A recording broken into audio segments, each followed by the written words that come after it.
¿Cómo están? Bienvenidos a una nueva edición de Informe Diario. Los saluda Carla Chocano. A continuación, los titulares del programa de hoy.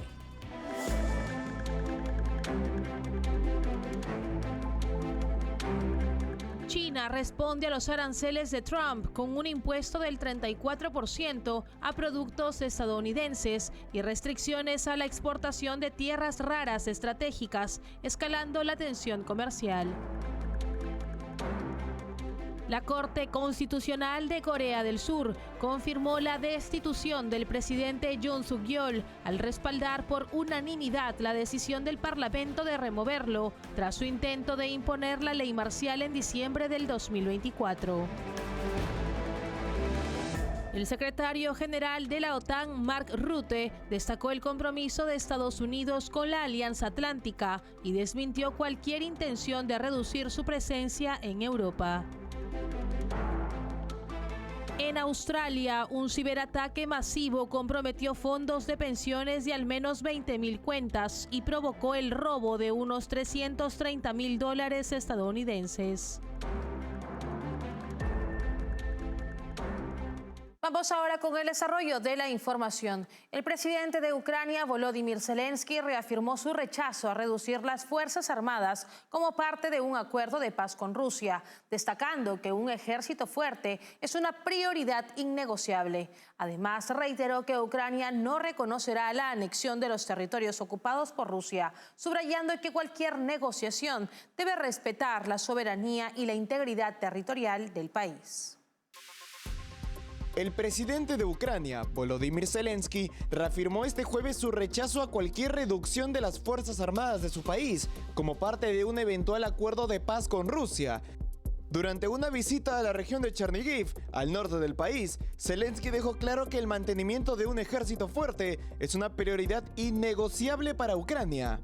Para nosotros es una prioridad un ejército fuerte, por eso es una línea roja. Ninguna reducción de nuestro ejército, declaró el mandatario en una reunión con autoridades locales.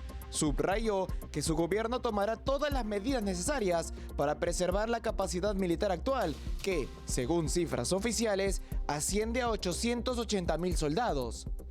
Además, Zelensky reiteró que Ucrania no reconocerá la anexión de los territorios ocupados por Rusia. Es territorio ucraniano. Es para nosotros una de las principales líneas rojas, enfatizó, reafirmando su postura de que cualquier negociación debe respetar la soberanía y la integridad territorial del país. Las declaraciones del presidente ucraniano se producen en un contexto de crecientes presiones diplomáticas para encontrar una salida negociada al conflicto. Mientras algunas voces sugieren concesiones territoriales o militares para alcanzar la paz, Zelensky ha insistido en que Ucrania no aceptará términos que comprometan su seguridad o soberanía.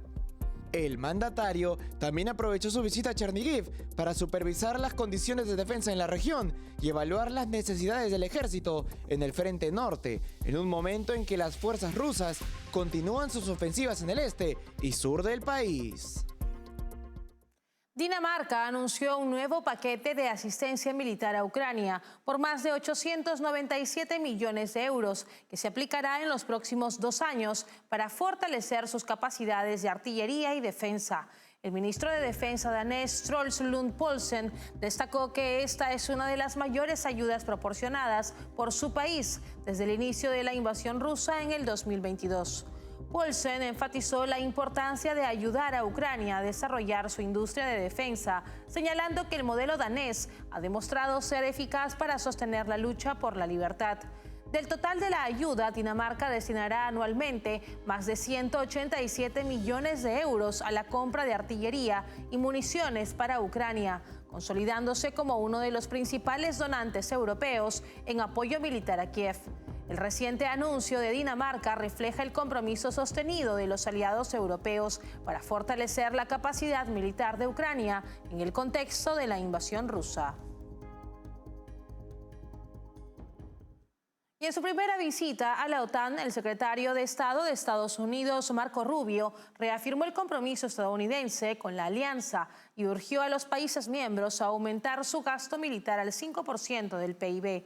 Rubio destacó la necesidad de una OTAN más robusta frente a amenazas globales, mientras aliados como Suecia y Noruega respaldaron su postura. La próxima cumbre en La Haya definirá nuevos objetivos de gasto en defensa. En su primera visita a la OTAN, el secretario de Estado de Estados Unidos, Marco Rubio, aseguró que Estados Unidos continuará en la Alianza Atlántica, destacando el compromiso de su país con la seguridad colectiva. Sin embargo, Rubio subrayó la necesidad de que los aliados incrementen su gasto militar al 5% de su PIB, una meta también aplicable a Estados Unidos, que actualmente invierte un 3.38% de su PIB en defensa, según las proyecciones de la OTAN para el 2024. El mensaje de Rubio llega en un contexto de creciente tensión internacional, donde la seguridad global está bajo constante amenaza.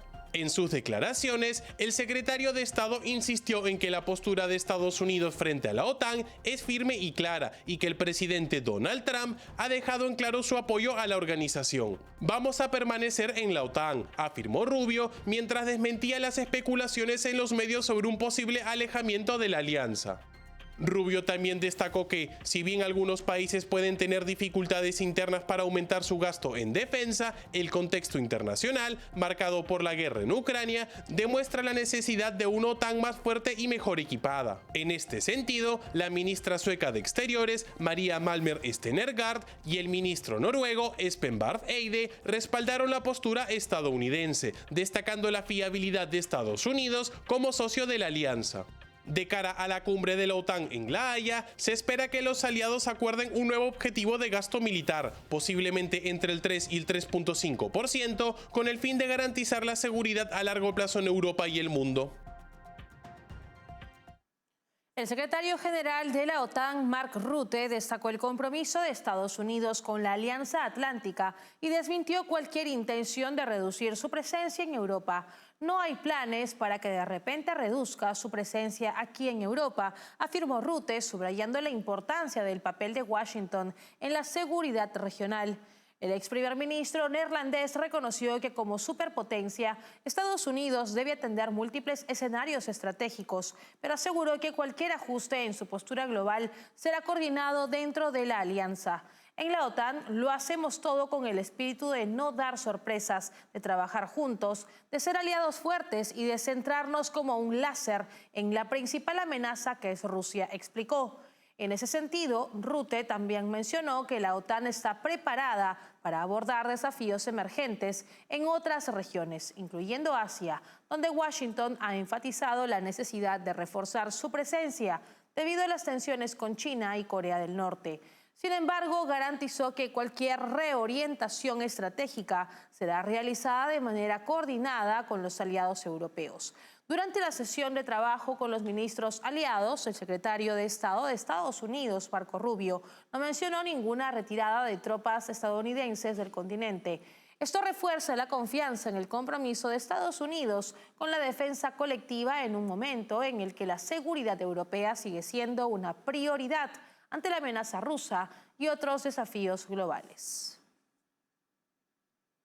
Y en otras noticias les contamos que Australia enfrenta una grave crisis de ciberseguridad tras ataques a fondos de pensiones, comprometiendo más de 20.000 cuentas. El fondo más grande, Australian Super, reportó el robo de contraseñas y fraudes por más de $330.000. A pesar de las medidas de respuesta, la preocupación crece debido a la sofisticación de los ataques y la frecuencia de estos incidentes. Australia enfrenta una grave crisis de ciberseguridad, luego de que los principales fondos de pensiones del país fueran blanco de ataques coordinados que han comprometido al menos a 20.000 cuentas, según confirmó la Coordinadora Nacional de Ciberseguridad, Michelle McGuinness. El fondo más grande del país, Australian Super, reconoció que hasta 600 contraseñas fueron robadas y se produjeron intentos de fraude. De acuerdo con una fuente cercana al caso, que habló bajo condición de anonimato, 4 afiliados perdieron en conjunto más de $500.000 australianos, es decir, unos $330.000 estadounidenses, que fueron transferidos a cuentas no autorizadas.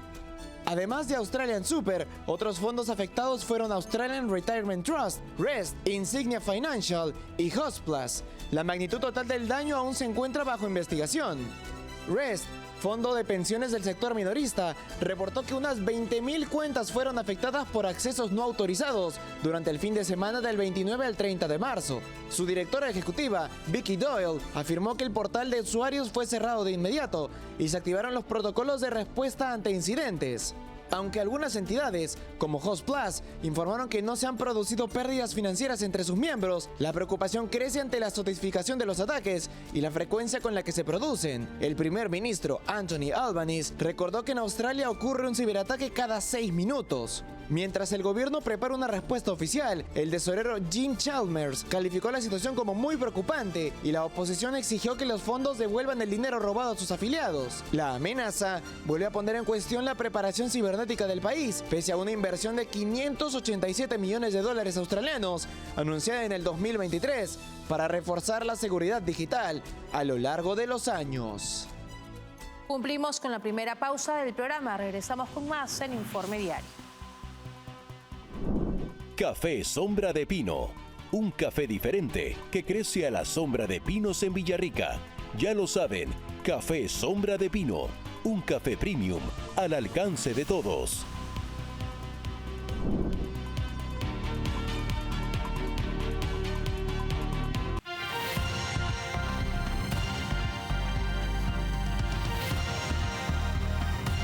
Estamos de regreso en Informe Diario. El presidente de Estados Unidos, Donald Trump, se mostró abierto a negociar los aranceles recíprocos anunciados esta semana. A bordo del Air Force One, Trump pidió a los periodistas que estaría dispuesto a discutir los términos si los países afectados hacen ofertas fenomenales. El anuncio de un arancel base del 10% a todas las importaciones, junto con impuestos más altos a países como China, provocó un pánico inmediato en los mercados. Sin embargo, esto responde a la sensibilidad del mercado a medidas de este tipo. La apertura de Trump a negociar condice con su discurso de que utilizará los aranceles para buscar mejores condiciones para Estados Unidos a través de la negociación. Así reafirma su posición de que está utilizando esta medida como herramienta de presión, elevando los aranceles a países que considera tienen barreras muy altas e injustas para productos estadounidenses. El propio Trump aseguró que el impacto económico será temporal y que los mercados volverán a subir. Pero mientras tanto, el mundo financiero enfrenta un escenario volátil con consecuencias que aún no conocemos, puesto que hay muchos factores involucrados. Y en diálogo con el programa En Contexto de TV Libertad, el periodista argentino Alberto Medina se refirió al paquete arancelario impuesto por Donald Trump. Escuchemos. También me parece importante decirlo que, así como coincido que la política esta se está ejecutando, también digo, esta no es la foto final. Esta es una foto transitoria de un proceso que Trump se compromete a sostener a lo largo de su gestión, en términos conceptuales, pero que también en el mismo día que habilitó este sistema y lo anunció públicamente, dijo, a partir de ahora habrá que ver qué hace cada uno, digamos, ¿no? Y dejó abierta la puerta, por supuesto, a posturas más radicalizadas como la de China, que van de alguna manera en la misma dirección que Estados Unidos, a devolverle el golpe por golpe, o también ver qué pasa con posiciones como la de Australia, o posiblemente Argentina, que vayan en la dirección opuesta, que es decir, bueno, ok, bajemos todos los aranceles. Nosotros bajamos, ustedes bajan, y vayamos a un modelo, digamos, de menos aranceles, no de más aranceles. Pero es un inicio de conversación, y creo que a partir de ahí veremos cómo se mueve el mundo, y en todo caso, a mi juicio, lo peligroso de todo esto es la volatilidad de la toma de decisiones en el corto plazo. Ejemplo, una embarcación sale de cualquier país del mundo en este momento con destino a Estados Unidos, y salió con una regla y va a llegar con otra regla. Y probablemente en el siguiente envío, que ya esté pactado, se encuentre con una tercera regla diferente. Y eso probablemente genera un montón de rispideces que por supuesto ya se traducen hoy en los mercados internacionales, en las bolsas, en las turbulencias locales e internacionales. Digo, ese costado tampoco hay que dejar de verlo, porque me parece que en algún punto, y después lo podemos analizar con más profundidad, estamos jugando con fuego, ¿no? Y por otro lado, la guerra comercial entre China y Estados Unidos se intensifica. Este viernes, Beijing anunció una serie de represalias contra los nuevos aranceles decretados por el presidente Donald Trump, incluyendo un impuesto adicional del 34% sobre productos estadounidenses y restricciones a la exportación de tierras raras estratégicas. Esto pese a que China ya tiene restricciones fuertes al comercio internacional y prohibiciones sobre qué productos que se pueden vender dentro de su territorio. Las medidas, que entrarán en vigor el 10 de abril, fueron comunicadas por el Ministerio de Finanzas y el Ministerio de Comercio de China. Además de los nuevos aranceles, se suspendieron de forma inmediata las importaciones de sorgo, carne de ave y harina de hueso, procedentes de 3 empresas estadounidenses. También se impusieron controles a la exportación hacia Estados Unidos de tierras raras como el samario, gadolinio, terbio, disprosio y escandio para industrias como la tecnología, defensa y automoción. Aunque China alegó razones de seguridad nacional y no proliferación, la medida incrementa la presión sobre cadenas de suministros sensibles. Así, en lugar de reducir barreras para negociar una salida a la presión del gobierno de Trump, China está prefiriendo incrementar la tensión y aumentar las restricciones al comercio que se sumen a las que ya tenía antes. Cumplimos con una nueva pausa comercial. Regresamos enseguida con lo último. Café Sombra de Pino. Un café diferente que crece a la sombra de pinos en Villarrica. Ya lo saben, Café Sombra de Pino. Un café premium al alcance de todos.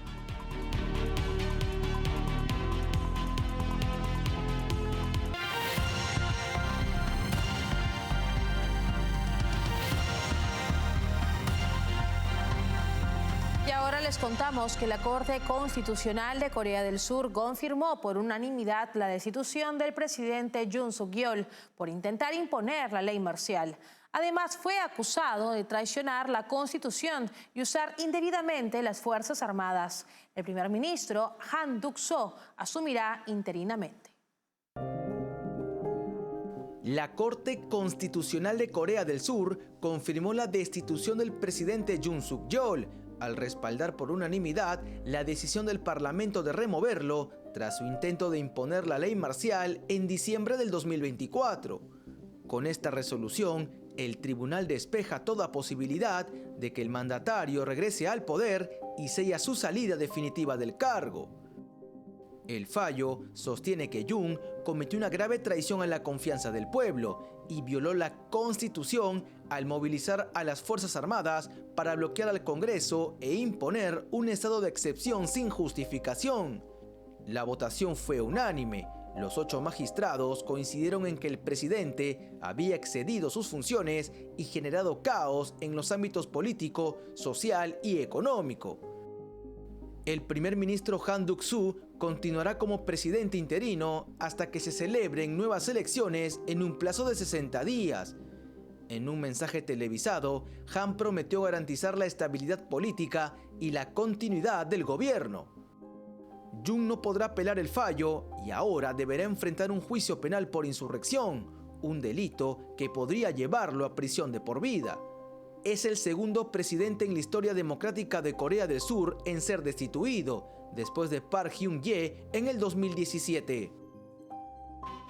Hemos llegado al final en esta edición de Informe Diario. Para más novedades pueden escanear el código QR que aparece ahora en sus pantallas. Estamos en www.grupotvl.com. Nos pueden seguir en Twitch como TVLESP. Nos escuchan en Spotify como TVL en español y recuerden suscribirse a nuestro canal de YouTube TVL en español para poder ver y seguir nuestra señal en vivo. Nos encontramos en una próxima edición. Permiso.